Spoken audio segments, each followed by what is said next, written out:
This is Team Sojourner, and we are presenting the Beacon of Hope. So our problem were civilians and first responders needed a way to effectively communicate during a mass crisis. Our solution is the Beacon of Hope is intended for civilians to communicate medical needs to first responders during these crises. And our Beacon of Hope needs to be reliable and effective.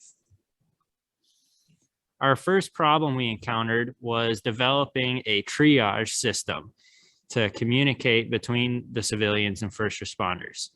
The beacon must be simple enough for civilians to use while staying effective for first responders. Our prototype solutions was the START triage system, which is the most widely used and recognized triage system in use by first responders in the United States. And then our two other solutions, we labeled the START Plus, which was a modified triage system with additional features, and then a simplified START triage system with a few less features. The solution we went with was the simplified triage system due to better civilian understanding. So we had tested our simplified triage system and asked several students if they could understand the following diagram. The results is they could understand and use such a simple system.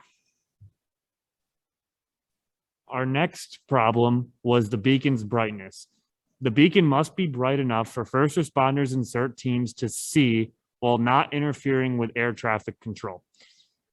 Our prototype solutions for this problem were multiple different arrangements of lights. We started with a single large RGB LED bulb and then tried multiple single color LED bulbs, finally with RGB pixel bulbs. After testing, we concluded that 3 large single colored LEDs were the most sufficient.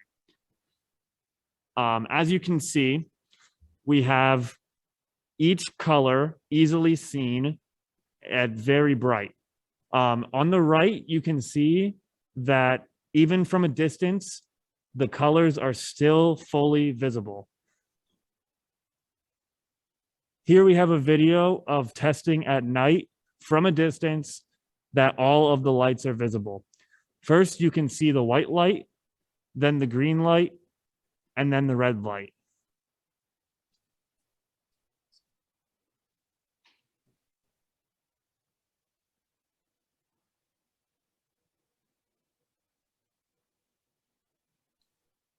Our next problem is truthfulness. Can people be trusted to correctly use the beacon to properly portray their level of help needed?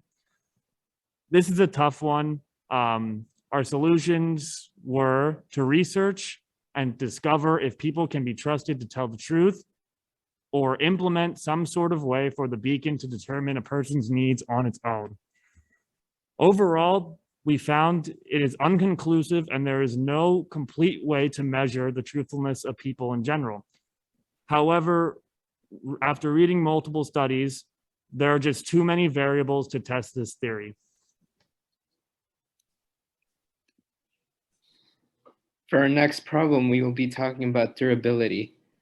The beacon may be faced with extreme weather conditions or destructive environments.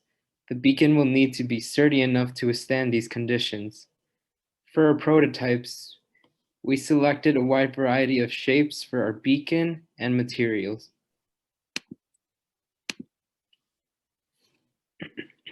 For a solution, first we designed several cylindrical shapes and to see which one yields the best stress tolerance.